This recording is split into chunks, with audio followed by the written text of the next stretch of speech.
Christy Pretti-Frontczak, and I'm going to demonstrate sort of in real time how you can create an embedding schedule, knowing that there are many variations both on what we call these as well as how you can organize them. I'm going to do a demonstration of outcomes across the top, 3 different types of outcomes specifically. First, I'll start with common outcomes, then I'll move to targeted, and then I'll move to individualized, and I'm going to keep the daily schedule set along the side. So when you think of the daily schedule, you need to decide, are you thinking about home, school, and community? Are you thinking about just your classroom routine, so forth and so on? If you're an itinerant or a community teacher, this could vary from each placement in each setting and each agency where you're visiting children. So you might have to change out the daily schedule. I also like to think a little bit about what my colleague Dr. Mary Louise Hemeter talks about, which is routines and routines. So if I'm going to start off with arrival as my first activity or my first part of the schedule, I might also want to think about, what does arrival look like? What are the routines within the routines? So maybe there's something where we put away our jackets or our gear or our backpacks or our lunch or our snack. There might be some sort of sign-in or greeting ritual that we want children to move their way through, and there may be some sort of preliminary center time that is how you sort of start your day to allow children to begin play while you might be waiting for other students to join. You could also, if you have the luxury of having indoor and outdoor more fluid, for example, if you have a door from the classroom to the outdoor play area, you might even have something about the playground or the play area or outdoors. So we're already trying to think broadly about the schedule. And then if it goes into, say, a morning meeting, again, this might be a choice activity, so you might need a routine within the routine. So you might need to say something to the effect of someplace on the carpet area or whatever might be a community area, as well as you might need to once again have centers, maybe specific centers that are allowed when you're also conducting morning meeting. So that allows you to plan thoughtfully for children who may opt out of the morning meeting. Now, again, these are all different layers of conversation about why and when and for how long do children have choices, or are there routines within routines? And then again, if you have a large portion of your day as centers, hopefully maybe we're even still using the word free play, you may want to break it down by your actual centers. So if you have a socio-dramatic, you may have something that is kind of a gross motor or a rough and tumble or an obstacle course, so it may change out, but it's something that is bigger movement, is more high energy, could even be dancing, it could be aerobics, it could be all kinds of different things that are bigger motions. There could also be an area that is more for introspection and not just for when children are struggling, but that there's a designated quiet area that could include your literacy. Again, you might have more traditional centers, and so you might have the writing area. You may even have it based upon the main materials that are present. So you might have a discovery table, or it might be something about the art and construction. So what you call these areas is less important, but it's most important that you've actually thought about what is the daily routine. Some will often not put these in order, but will draw some sort of circle so that it's not that children have to first start at arrival, then we all go to morning meeting, then we have centers, and then we have snack, because snack might be an open center. So you might just want to have the different areas or the big chunks of different times that you want to plan through. Okay, so let's do this first. So again, we're going to have different outcomes. So we can think of common outcomes, targeted outcomes, and then individualized outcomes. And let's just quickly define those. So for me, I'm going to pull from the big ideas for early learning. These are the common outcomes for all young children, regardless of ability, but they're developmentally, individually, culturally, linguistically, all that good stuff appropriate for 3, 4s, and 5s. The targeted outcomes might be that stuff in the messy middle about why children are struggling. So for me, this is often a component of self-regulation. And then the individualized outcomes, these don't have to be IFSP or IEP outcomes, though they certainly could. So they could be IEP outcomes that are about the foundational skills. They could be prerequisite skills. They could also be our intentional removal of stressors that will allow children greater access, participation, and progress. So just a quick note that I'll be going through first, big ideas for early learning, then a component of self-regulation, and then let's say an IEP worthy goal.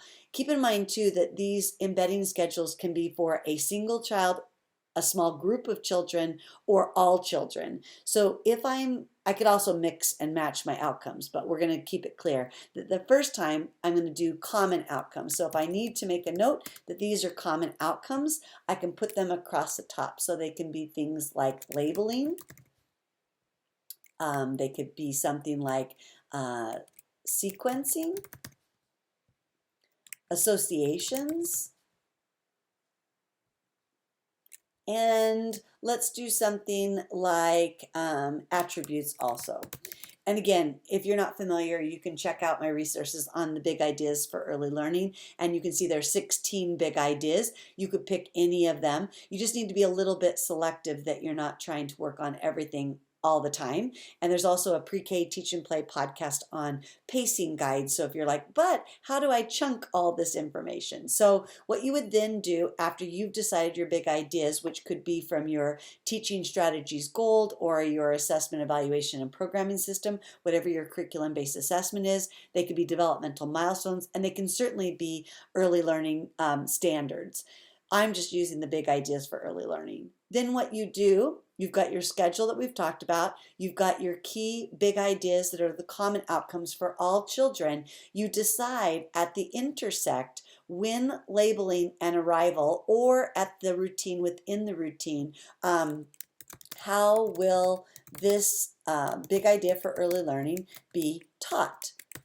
What will you say as adults? What will you do by arrangement of the environment? What will be the plan for supporting children and giving them an embedded learning opportunity around labeling? So if you are using something like our 8 strategies for explicit vocabulary instruction, you might put one or more of those strategies and maybe even an example of that strategy's use by when you're putting away, when you're signing in, when you're outdoors. Keep in mind, you don't need to fill in every single box. So you might jump over to the carpet area and put another one of the 8 explicit strategies here for teaching word meaning and word use. You can also think about doing it in every single center so that no matter which center the child goes to, they still get that distributed instruction around labeling. And so you systematically, you know what your what is. The big idea for early learning glossary gives you a clear definition. You think about universal strategies that are designed to teach these common outcomes. And at each intersect, you think about how will I teach sequencing during dramatic play? How will I teach associations if a child goes to the writing area? How will I teach attributes? And again, you can put this as many places as you want, knowing that this is the common outcomes. This is what all children should be exposed to throughout the day. And you just want to make it make sense. You want it to be easy and automatic and not overly burdensome. So you don't necessarily need to fill in every intersect, but you also don't want a big gap where you make it through your daily schedule and no one has intentionally taught sequencing. So you want to think about what materials, what things are already going to happen at that morning meeting, and does it lend itself to sequencing? And so that's the first way you can do this, is for common outcomes.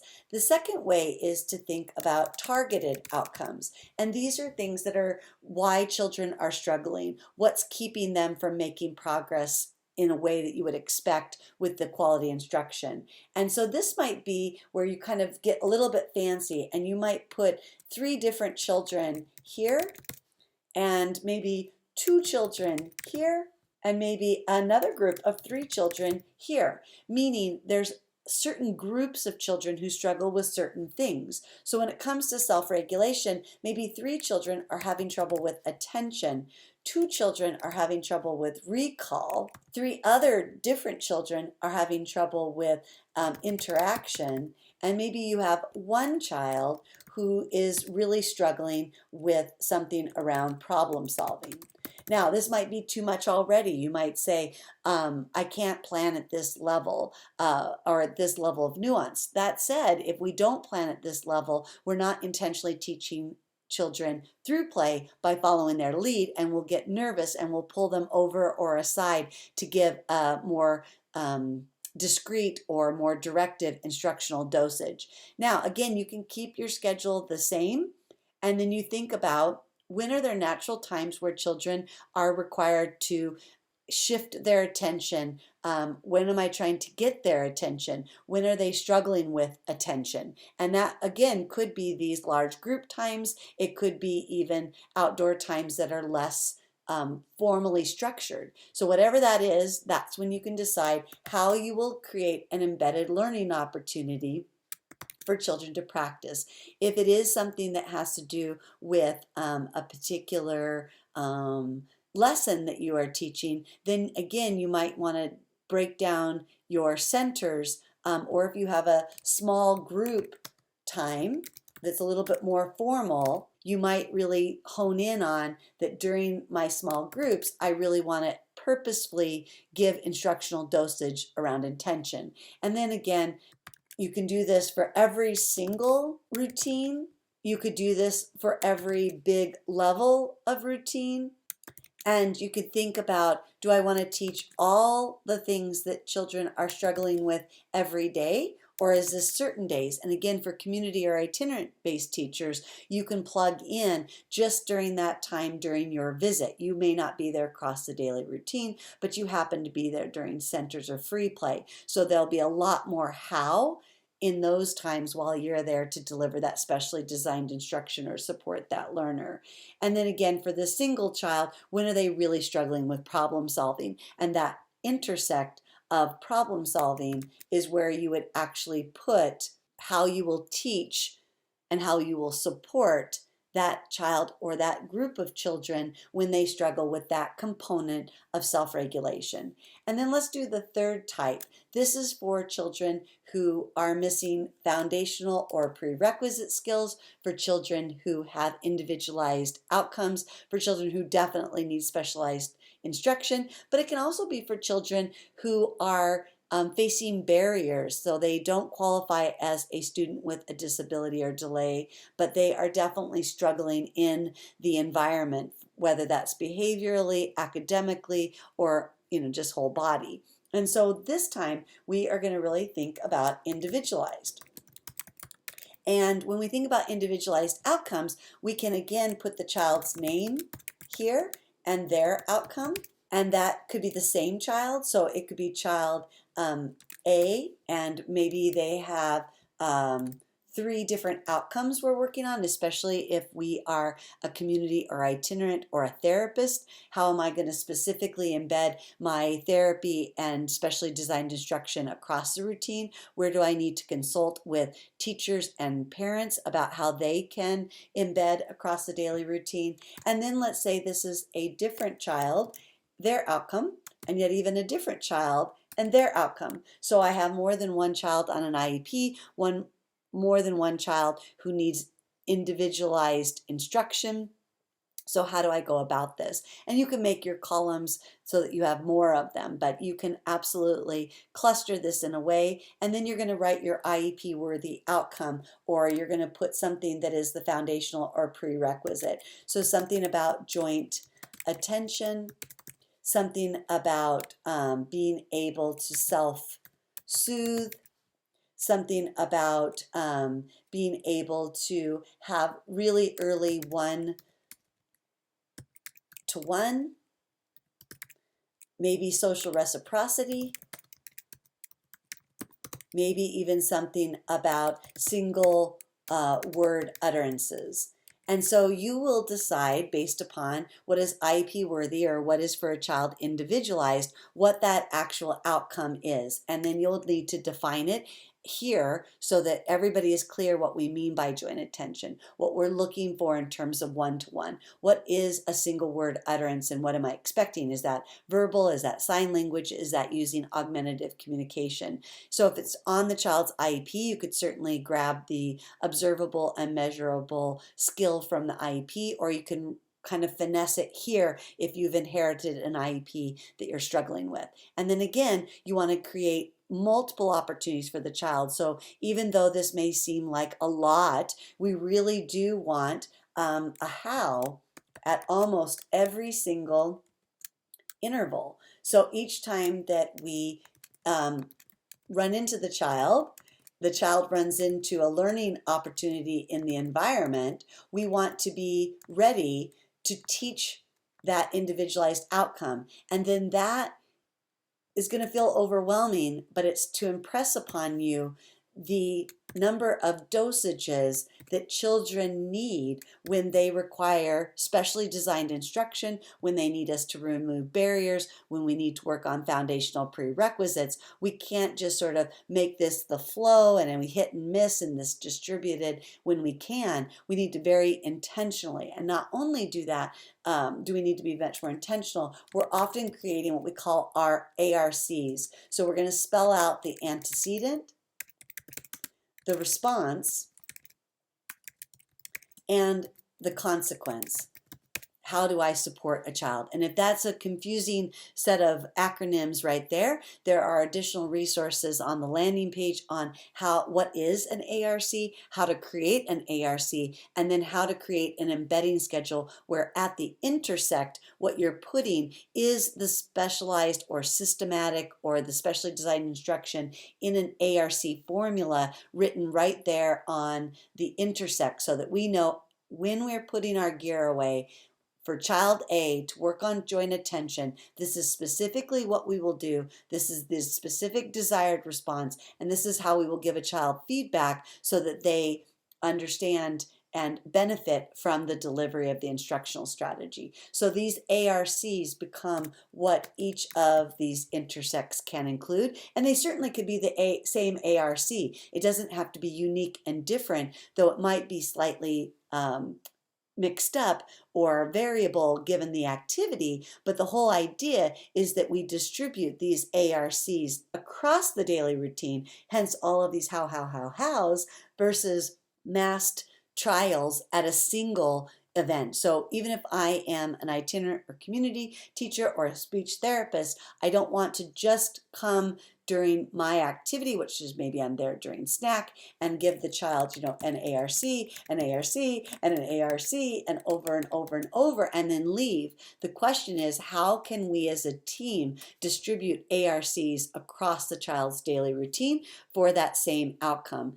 So whether it's single word, social reciprocity, whatever you've decided is IEP worthy and foundational, that is how you would create your embedding schedule for a single child or for multiple children who have individualized needs. So keep in mind the number of columns is completely up to you. The number of rows is completely up to you. And then what you put at the intersect and how many intersects you fill is really dependent upon if you're teaching common outcomes, targeted outcomes, or individualized outcomes.